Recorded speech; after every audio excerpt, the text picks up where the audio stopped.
किया था कि जहां स्वतंत्रता हो परंतु स्वतंत्रता ना हो वो है परिवार, जहां मस्ती हो परंतु साथ में मर्यादा भी हो वो परिवार, जहां प्रेम हो परंतु आदान प्रदान में प्रमाण हो वह है परिवार, जहां मतभेद हो परंतु मनभेद ना हो वो है परिवार, जहां दलीलबाजी हो परंतु दखल अंदाजी ना हो वह है परिवार। उस परिवार की मैंने बात करी थी और मैंने 10 बिंदु बेस्ट फैमिली के कल आप लोगों से बोले थे कि बी बोल रहा है बैलेंस यूर माइंड, अपने मन को संतुलित कर लो। ई बोल रहा है एक्सपीरियंस यूर फीलिंग, अपनी भावनाओं को अभिव्यक्त करो।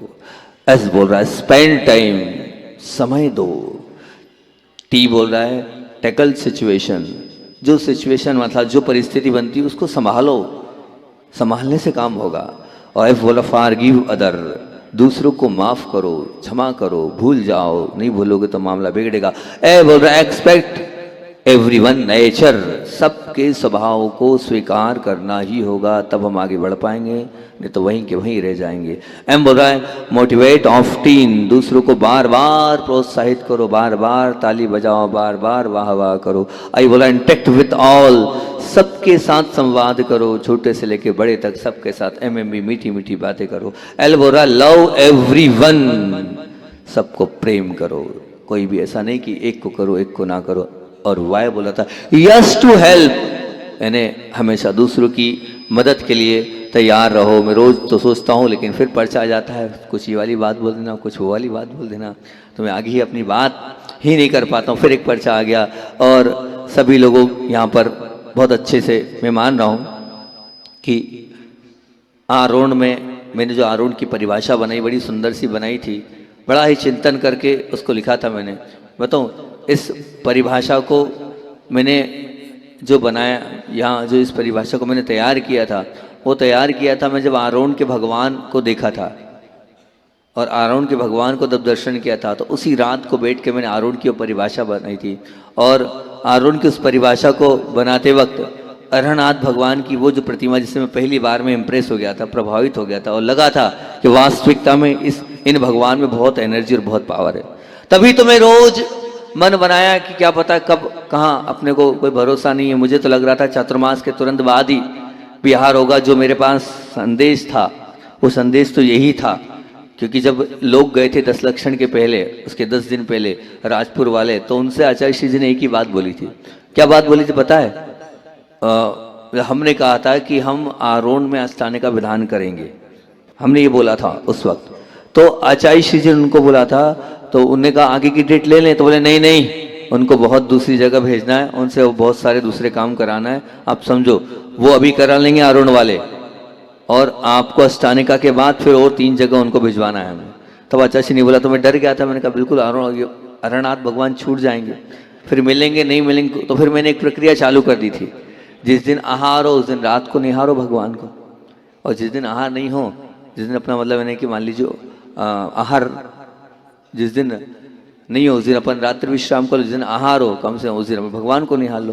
तो लंबे समय तक इसीलिए वो प्रक्रिया चालू करी थी। अब ऐसी विशुद्धि बढ़ी कि आप लोगों ने परमिशन ले ली कि नहीं, विधान कौन सा करना है, अष्टानिका का करना है। अब उसके बाद दादी माँ लोगों का पुण्य था, मैंने तो पहले का मुहूर्त निकाल दिया था, लेकिन जब मुझे ऐसा लगा कि नहीं, ग्रह एक बहुत, जब ग्रह प्रवेश होता है उसमें चक्र शुद्धि होती है, उस चक्र शुद्धि का महत्व है। अब वो 26 से पहले बनी नहीं रही थी, मैंने एक डेट दे तो दी थी, पर मैंने कहा मैं अपने ही लोगों को धोखा दे रहा हूँ, ऐसा नहीं करूँ मैं। चक्र शुद्धि के बिना काम होता नहीं है और मैं बिना चक्र शुद्धि कराऊँ। और क्योंकि देखो जिसको ज़्यादा ज्ञान हो जाता है ना, फिर वो क्या है, ज्ञान कभी कभी दुख दे जाता है, तो वो ज्ञान दुख दे गया हमें, तो फिर 26 तक का बनाया। 26 के पहले तो पहले कर दिया था, फिर 26 का हुआ। अब आप लोगों की भावना है कि नहीं, हमारा जो भगवान का जन्म कल्याणक भी करना है। आचार्य श्री नया ने क्यों यहाँ से प्रसन्न है? मैंने कहा आचार्य श्री जी क्या करना है? बोले नहीं नहीं, मुहूर्त से करो, जो मुहूर्त आ रहा है उसी से करो, जल्दी किस बात की? ठीक है, हमारा क्या, हम तो बोलने वाला, हम तो निवेदन कर सकते हैं कि आचार्य जी एक चक्र शुद्धि होती है, तो बोले नहीं नहीं, मुहूर्त से करो, दादी लोग वहाँ सब साधिका लोग रहेंगी, व्यवस्थित करो। फिर हमने दूसरी बात की, वहाँ जन्म कल्याण, हाँ हाँ अच्छा है, साल में एक बार होता है, लोगों की भावना तो वो भी देख लो, 3-4 दिन की तो बात है। तो कितना पुण्य है आरोण वालों का सच में। तो वो आरोण की जो परिभाषा मैंने बनाई थी, कि क्या बनाई थी आरोण की परिभाषा, बोल रहा है, क्या बोल रहा है, बोलो ना भैया। मैं तो रोज 4 महीने वही गाता रहा, अभी छोड़िए 4-5 दिन से, नहीं तो रोज एक ही परिभाषा कर रहा था कि आरोन कहाँ बोल रहा है, आस्तिक बनने को मिला है, जैन बनने को मिला है चातुर्मास। क्या पता कितने बने नहीं बने, कितनों में सुधार हुआ नहीं हुआ, कौन किसने मुझे स्वीकार किया। रो बोल रहा है रोज छोड़ने को मिला है चातुर्मास, गुस्सा छोड़ने को मिला है चातुर्मास। प्रयास तो किया, 70-75 प्रवचन मैंने सिर्फ एक ही विषय को लेकर दिए, मात्र किसको, गुस्से को लेकर, और ना नया इतिहास बनाने को मिला है चातुर्मास। मैं मानता हूं ये नया इतिहास तो है, पहले भी विधान तो हुए होंगे, पर निश्चित रूप से ये विधान तो कुछ हटके तो होगा ना, कुछ हटके है या नहीं है। इसलिए कुछ हटके कि पूरी महिलाएं इधर बैठी है, पूरे पुरुष इधर बैठे हैं, पूरी महिलाएं शुद्धि में, पूरे पुरुष शुद्धि में, तो अपने आप में ये एक अलग ही संयोजना है। तो ये संयोजना है तो नया इतिहास तो निश्चित रूप से बन रहा है, और सभी लोगों ने निश्चित मानना ये विधान का जो समापन है ये बहुत सुंदर समापन है। लेकिन मैं इतना बोल रहा हूँ कि ऐसा ना हो कि हमने विधान तो किया लेकिन कर्म का विधान बन जाए। विधि विधान हमें ये विधान विशुद्धि के लिए किया, तो मैं इसलिए बोल रहा हूँ क्योंकि मैं जब जाता हूँ और जहाँ विधान कराता हूँ, मेरा एक नियम होता है कि मैं उन श्रावकों को यही बोलता हूँ कि जो राशि अपन ने बोली है वो राशि हवन के पहले अपने को दे देना चाहिए। हवन के पहले अपने कर्मों का दहन करना हो तो ध्यान रखना, नो ड्यूज ले लेना, भगवान का कर्जा बिल्कुल मत रखना। कि अगर हमारी कोई राशि अपने बोली है, अष्टानिका में बोली, सामर्थ्य है, ताकत है, तो अब उस राशि को छोड़ना नहीं, पूरी राशि जमा कर देना। हाँ, कुछ भी उसमें बचना नहीं चाहिए, क्योंकि आप आज नहीं कल दोगे, कल नहीं परसों दोगे, लेकिन ध्यान रखना कि जितने लेट आप होते चले जाओगे उतना मामला आपका बिगड़ता चला जाएगा। आप वही रखो जो आप लोग, हमारे भैया जी बार बार प्रशंसा करते हैं, क्या बात है क्या बात है, आरण वाले इधर बोलते हैं दे देते हैं। अब उनको पता थोड़ी है कि भैया कितने प्रवचन करें जब ऐसे वो बने हैं, कितनी मेहनत करिए, कितना पसीना बहाया है जब वो ऐसे बने हैं भैया। बस ये जो ऐसे लोग जब मुझे बोलते हैं तो मैं अंदर से गदगद हो जाता हूँ। चलो आरोन की कम से ये इस मामले में प्रशंसा तो हो रही है, बस ये बनाए रखना, इसको छोड़ना मत, इधर बोलो उधर दे दो, बिल्कुल हमारे पास जितनी सामर्थ्य हो तो। और बड़ी बोलिए तो कमिटमेंट पहले कर लो कि भैया मैं 6 महीने में दूंगा, मैं साल भर में दूंगा, मैं इतने समय में दूंगा, तो वो इसी प्रकार की बात को आपको निश्चित रूप से करना ही है। उसमें कोई किंतु नहीं, उसमें कोई परंतु नहीं। भगवान का कर्जा मत रखना। पिछली बार भी बोला था मैंने, आप लोगों से कहा था कि ध्यान रखना। हम मान लीजिए ये वाली बात बोली थी, आपने ध्यान दिया हो तो, कि मान लीजिए आपका किसी, मान लीजिए मिंटो लाल जी का देना है हमारे कुबेर महोदय को, अब वो नारद जी, नाम तो भूल गया मैं, नारद जी जानता हूँ, सन्नी के पापा को, अब दोनों एक साथ बैठे तो वो उधार ले रहा हूँ। अब मान लीजिए मिंटू लाल जी ने या नारद जी ने मिंटू लाल जी का देना है, अभी नहीं दिया तो कोई बात नहीं, अगले जन्म में वो 1.5 गुना 2 गुना दे देंगे। किसको दे देंगे?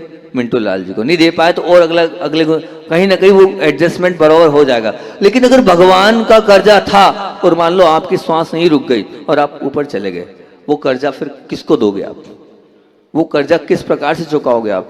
बताओ, मैं आपसे पूछना चाहता हूं। नहीं, 3 त्रिलोकी नाथ का कर्जा बिल्कुल मत रखना, उनका 1 रुपया भी आप अपने पास मत रखना। सामर्थ्य है तो छुपाना नहीं, सामर्थ्य है तो, मैंने पिछली बार भी कहा था कि अगर मान लो आपका हो गया, हम मेरे पास आओ, मैं आशीर्वाद दूंगा, मैं सब आपका अच्छा करूंगा। आपका जितना भगवान का कर्जा है वो मैं निपटाने के लिए बिल्कुल जिस प्रकार से होगा उस प्रकार से। लेकिन ध्यान रखना, त्रिलोकी नाथ का कर्जा बिल्कुल नहीं रखना, भगवान के पास हमेशा नोड्यूस रखना। जब बहुत सारे लोग मुझसे आके कहते हैं महाराज जी हमारा नोड्यूस है, नोड्यूस मतलब क्या? भगवान का हमारा कुछ भी देना लेना नहीं है, हमेशा भगवान से भगवान, मतलब सोचो कर्जा किसका? कर्जा किसका? भगवान का कर्जा।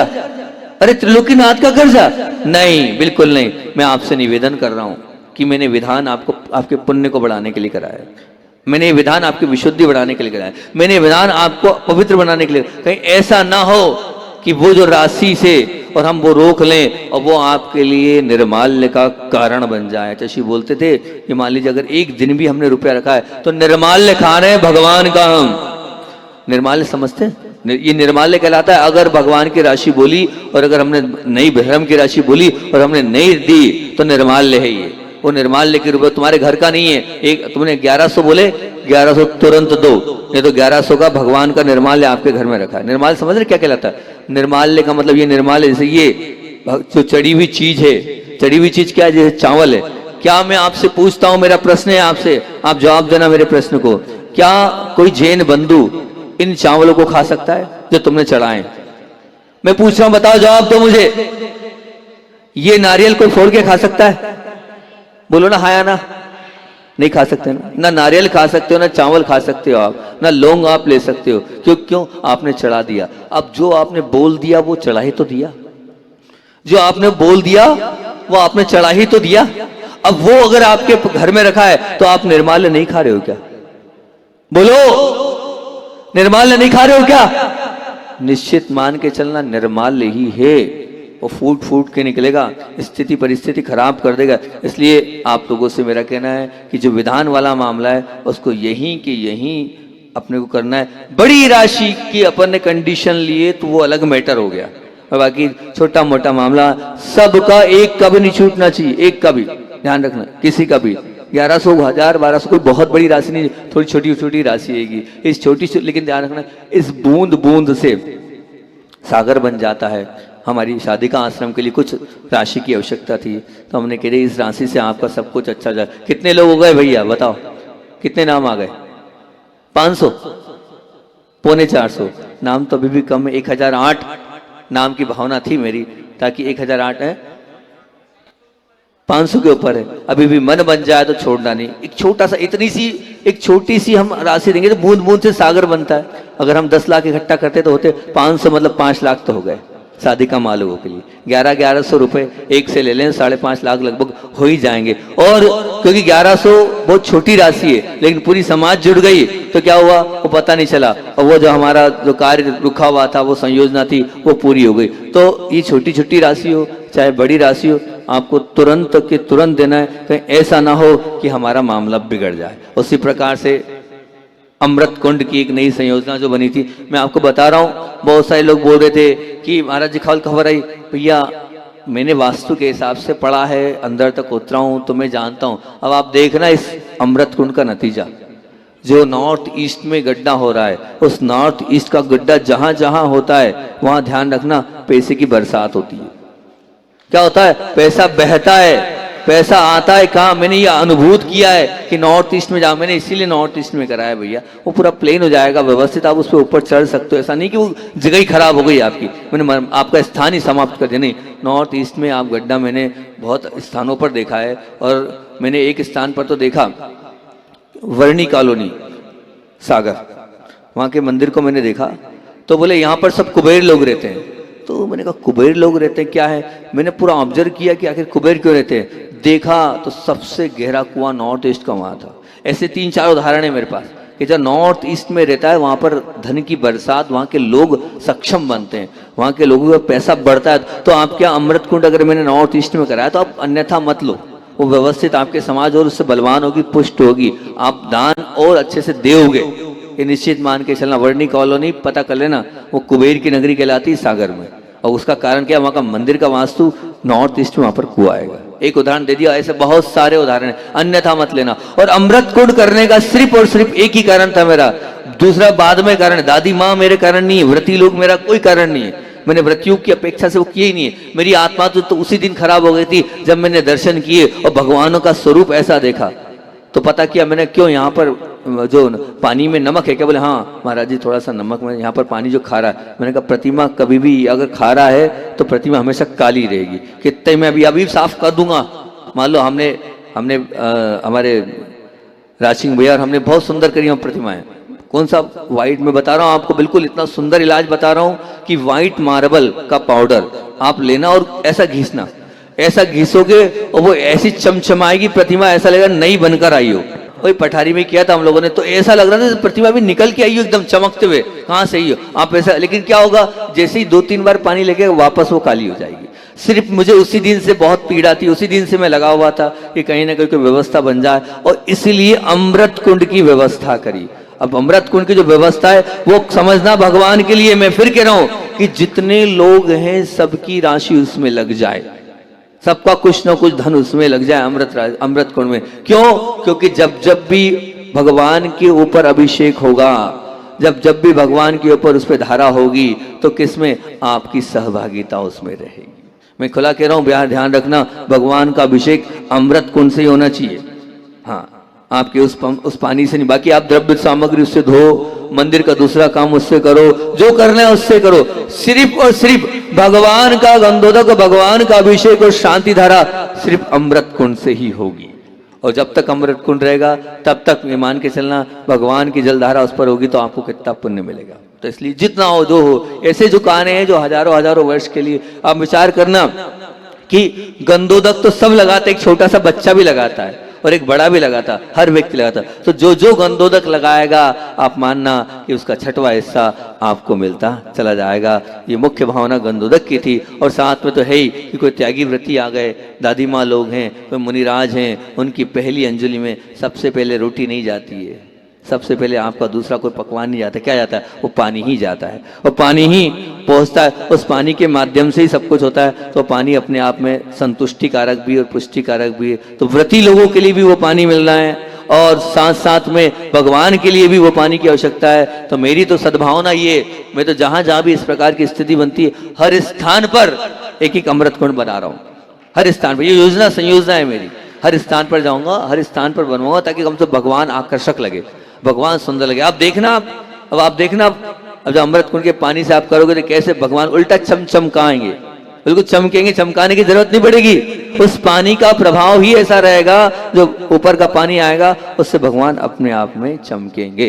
तो उसमें भी मैंने आपसे बोल दिया, अन्यथा बिल्कुल नहीं लेना। और तीसरी बात मैंने आप लोगों से बोली थी कि देखो, मैं तो स्पष्ट है कि बाहर की जो दुकानें हैं, वो जो दुकानें हैं, आप लोगों से कहा कि मेरी भावना ये कि पूरा मार्केट बहुत व्यवस्थित बन जाए ताकि जो दुकानें बंद पड़ी वो भी व्यवस्थित हो जाए और या कुछ ना कुछ हो जाए। हॉस्पिटल की भी अपनी ऐसी योजना है। तो इंजीनियरों को बुलाकर अपन ने बात कर ली, उन्होंने कहा पूरी सीढ़ी दे दो ताकि नीचे की पूरी दुकानें खुल जाए, एक छत आगे डाल दो ताकि और व्यवस्थित यहाँ पर पूरा का पूरा मामला हो जाए। तो उसको बहुत आगे तक और उसका थोड़ा एलिवेशन बना दो, थोड़ा मार्केट जैसा लगे ताकि व्यक्ति आए और रुके वहाँ पर। तो वो पूरी संयोजना मैंने, किसी को उसमें कोई विकल्प तो नहीं है?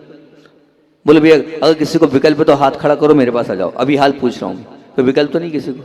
अच्छी चीज कर रहा हूँ, आप लोगों के लिए कर रहा हूँ, आप लोगों के आशीर्वाद, कोई विकल्प है भी है? तो आप लोग सब तैयार है तो हाथ खड़ा कर दो। सब तैयार हैं? सब लोग तैयार है ना? बोलो हाँ या ना, हाँ तो बोलो या ना बोलो। बहुत बढ़िया, क्योंकि वो भी संयोजना अपने आप में बहुत सुंदर संयोजना है। उस संयोजना को भी हमें करना है। और साथ साथ में जो दादी लोगों के लिए आश्रम बना है, उस आश्रम में भी आपके सहयोग राशि, और प्रशांत जी ने तो इतना बड़ा कार्य किया ही। जब प्रशांत जी यहाँ आए थे तब जब चर्चा हुई तो उनसे ये कहा कि ये इतना सा बिल्डिंग तो पूरी बन गई। नहीं, मैंने कहा फिक्स डिपॉजिट उनका कर देंगे। वो बड़े प्रसन्न हुए जब उनसे ये बात बोली, तो उन्होंने कहा ये बहुत अच्छा काम कर रहे हैं महाराज जी आप। बोले फिक्स डिपॉजिट आप कितना करना है ये आप बोलो। उन्होंने मेरे पे ब्लैंक चेक कर दिया था, आप जो बोलोगे वो फिक्स डिपॉजिट हो जाएगा। बोले ये काम अच्छा है, आज समाज है, कल को नहीं हो पाया तो कल में व्यवस्था दादी लोगों की हमेशा चलती रहेगी, उसको फिक्स डिपॉजिट आप कर देना।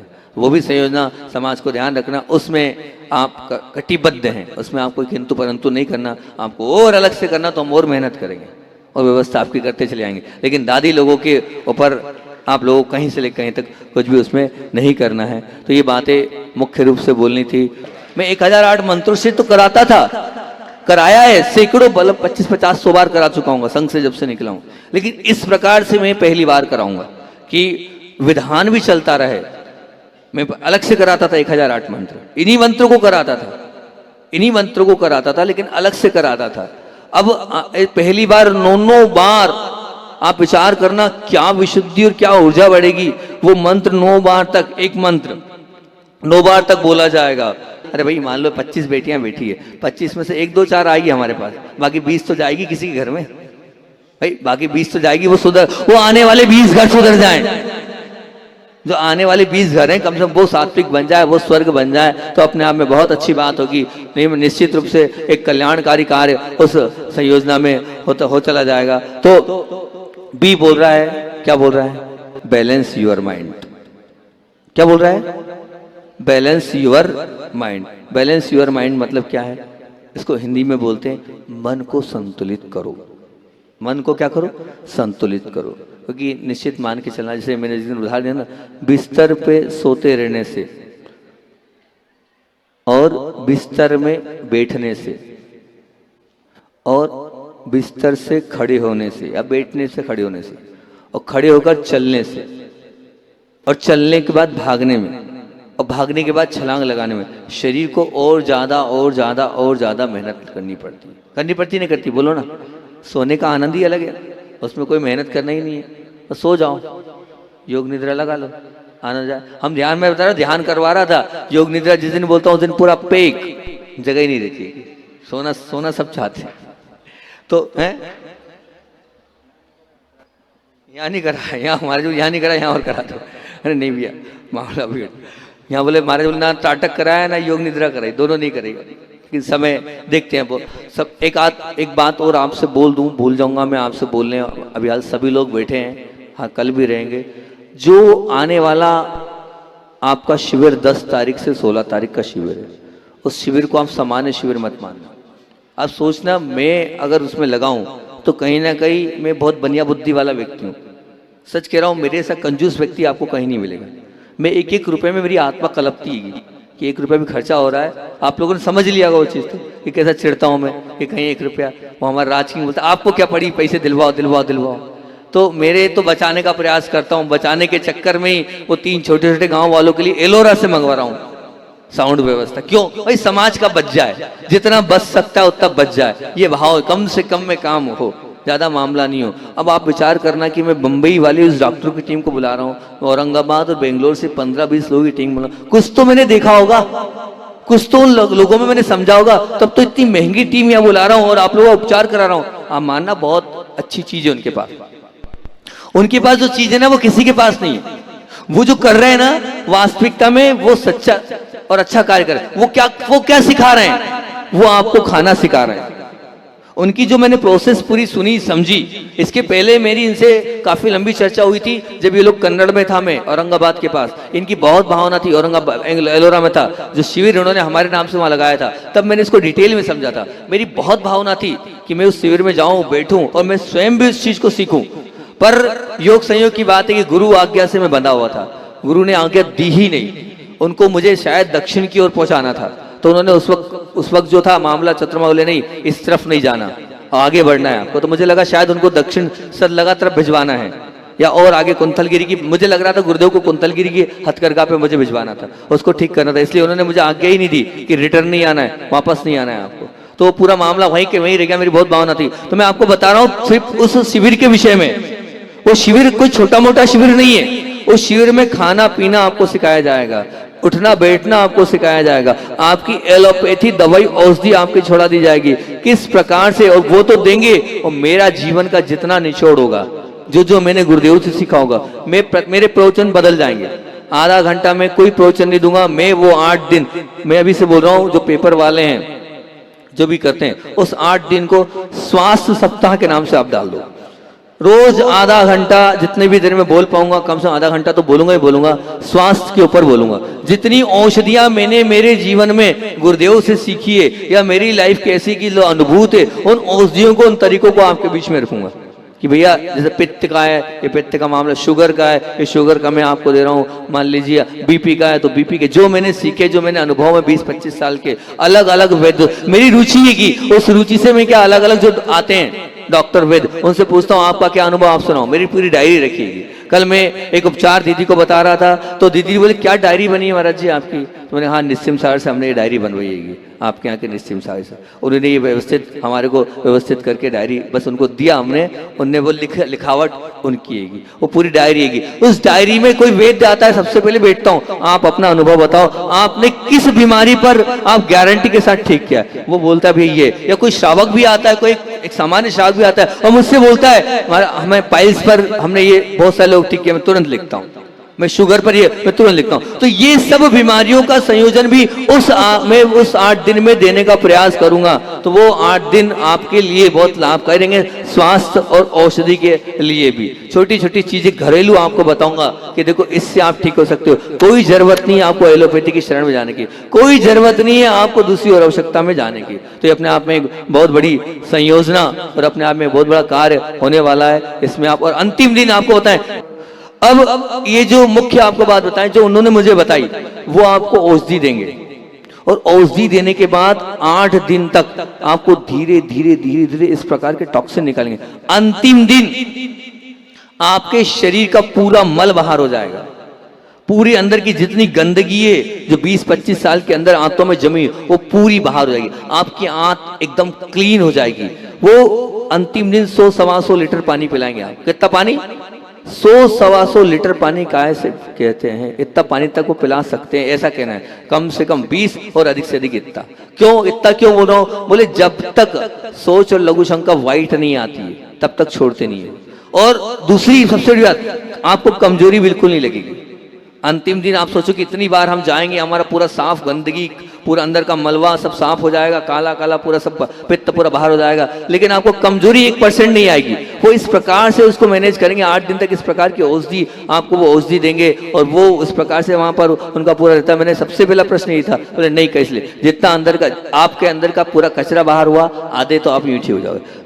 जैसे मोटे हैं तो बोले 10 किलो वजन उनका कम हो जाएगा, पतले हैं तो बोले देखना भले उस वक्त मोटे नहीं हो पाएंगे, लेकिन उसके बाद जैसे अंदर का पूरा हुआ वो 10 दिन में उनका आगे आने वाले 10-15 दिन उनका वजन बढ़ जाएगा, उनके चेहरे पे चमक आ जाएगी, उनका चेहरा बदल जाएगा। और सामान्य बीमारियां तो यूं ही दूर हो जाएगी। बीपी है, कोलेस्ट्रॉल है, सामान्य शुगर है, ये दर्द है, कब्ज है, वायु है, ये बीमारियां तो सामान्य से यूं ही दूर हो जाएगी। उनका ऐसा मानना, क्योंकि वो क्या कर रहे हैं, चक्र पर काम कर रहे हैं।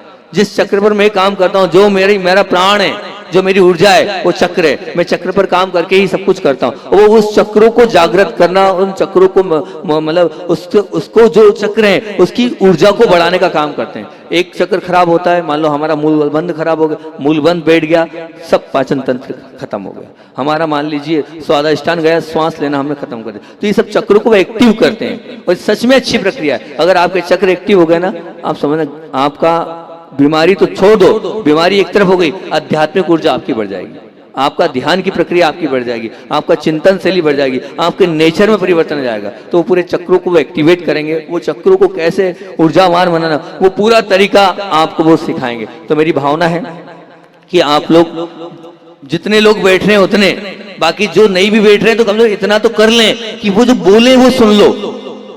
हम बीमार नहीं है, लेकिन आगे बीमार नहीं होना है, वो कैसे खाना है, कैसे पीना है, कैसे रहना, वो तो सुन सकते हो ना।